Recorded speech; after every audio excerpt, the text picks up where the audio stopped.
Sir మీరు ఇప్పుడు దాకా ఒక పర్టికులర్ ఒక పర్సన్ గురించి చెప్పారు. సమ్ పర్సన్స్ లైక్ కొంతమందికి ఇప్పుడు స్మోకింగ్ చేసే వాళ్ళు ఉంటారు, జస్ట్ స్టార్ట్ చేస్తారు. So if they don't like they let them go, and if they like they అంటే వాళ్ళు ఇంకా కంటిన్యూస్గా చేయాలని చూస్తూ ఉంటారు. సో అట్లాంటి పర్సన్స్ మళ్ళీ ఎడిక్షన్ వరకు వెళ్ళే ఛాన్సెస్ కూడా ఉంటాయని నేను అనుకుంటున్నాను. అంటే sure. So it depends on person to person. Why? Because there are some factors which leads to addiction అండి. నేను ఫస్ట్లో చెప్పా, వన్ బయలాజికల్, అంటే బ్రెయిన్లో జెనెటికల్ కాంపోనెంట్ రోల్ కూడా ప్లే చేస్తుంది. అంటే ఇఫ్ మై ఫాదర్లో ఆ అడిక్షన్కి జీన్ ఉంది అంటే some part of the gene I will also get. So I have a tendency to become an addict. So అంటే మా ఫాదర్ అడిక్ట్ అవుతే నేను 100% అడిక్ట్ అవ్వాలని కాదు, but there is a chance ఆ జీన్ అవుతే దీంట్లో కూడా ఉంది. సెకండ్, సైకలాజికల్ ఫ్యాక్టర్స్లో like you see adverse childhood experiences అంటారు. చైల్డ్హుడ్లో trauma, abuse, parenting issues, divorce, sexual abuse, ఇవన్నీ psychological factors. And if you take psychological factors, especially externalising traits ఉంటాయి చిల్డ్రన్లో, ఇంటర్నలైజింగ్ ట్రేట్స్ ఉంటాయి. ఎక్స్టర్నలైజింగ్ ట్రేట్స్ అంటే నేను I get like for example I take externalising అంటే I take alcohol for my external things అనమాట, like novelty seeking, నా happiness కోసం. మర్చిపోవడానికి, దట్ ఈస్ ఇంటర్నలైజింగ్. ఎక్స్టర్నలైజింగ్ అంటే I enjoy, I love that rush, నాకు ఆ నోవెల్టీ సీకింగ్ కావాలి, నాకు ఆ హ్యాపీనెస్ కావాలి, అవి ఎక్స్టర్నలైజింగ్ ట్రేట్స్ అంటారు. ఆ చిల్డ్రన్లో ఉంటాయి. మనం అందరం కూడా కొంచెం ఎక్స్టర్నలైజింగ్, ఇంటర్నలైజింగ్ లేదా మిక్చర్ ఉంటాం.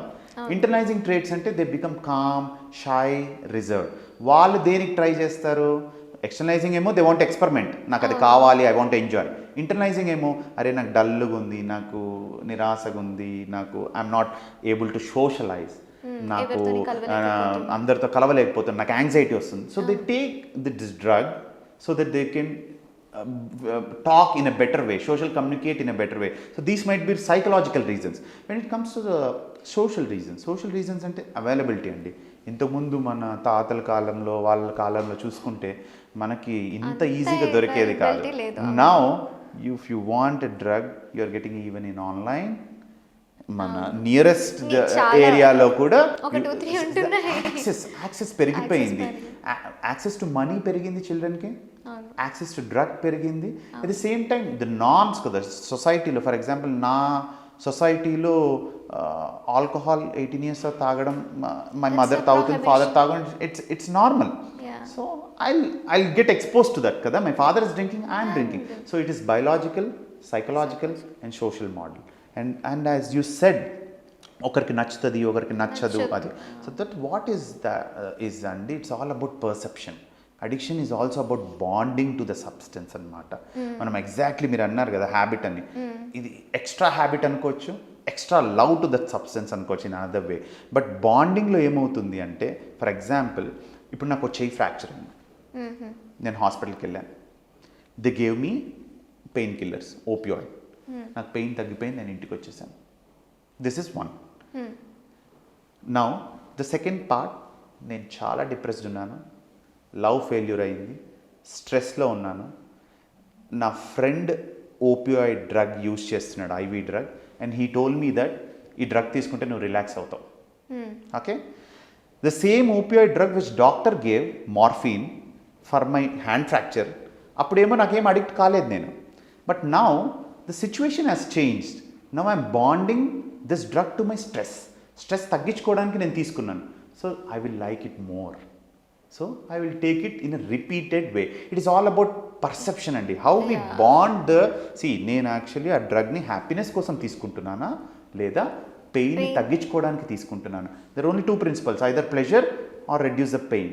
So how I attach to that and how I make it as a habit and how I overuse. Usually I say addiction అనేది it starts like an experiment.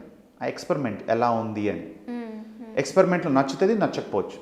నచ్చకపోతే కొన్ని రోజుల తర్వాత నచ్చేటట్టు నేర్చుకుంటాను, నచ్చిందంటే continue చేస్తాను, నచ్చిన తర్వాత I bond it to something. అంటే ఫర్ ఎగ్జాంపుల్ కాలేజ్ డేస్లో for example for example cigarettes తాగితే నేను బాగా చదువుతున్నాను, సో ప్రతిసారి చదివేటప్పుడు సిగరెట్ తాగుతాను. So I'm bonding with coffee తాగేటప్పుడు సిగరెట్ చాలా బాగుంటుంది, so I bond it with coffee. And నేను ఎప్పుడైనా రిలాక్స్ అయ్యేటప్పుడు సిగరెట్ బాగుంటుంది, I bond it with cigarette. And especially నాకు ఎప్పుడైతే టెన్షన్ వస్తుందో నేను సిగరెట్ తాగితే రిలీఫ్ వస్తుంది, I attach it with tension. So once I attach it, I will use it whenever I am having that consequences or factors. When I'm overusing it, నేను చెప్పాను కదా, బ్రెయిన్లో రిసెప్టర్ పెరుగుతుంది, టాలరెన్స్ పెరుగుతుంది, విత్డ్రాల్ పెరుగుతుంది, హైపోఫ్రాంటాలిటీ వస్తుంది, నా డెసిషన్ పోతుంది, నా లైఫ్ లైనే డ్రాప్ అయిపోతుంది. ఈ డ్రాప్ అయ్యే టైంలో నాకు అర్థం కాదు, it is all brain, it's the magic of brain. ఆ టైంలో I lose my family, relations, respect, trust, behaviour, money, work, health అన్నీ పోతాయి. Even I lose my self care in addictions, but still I want it. So it's like an experiment, then I enjoy, then I will use it daily, then the graph falls.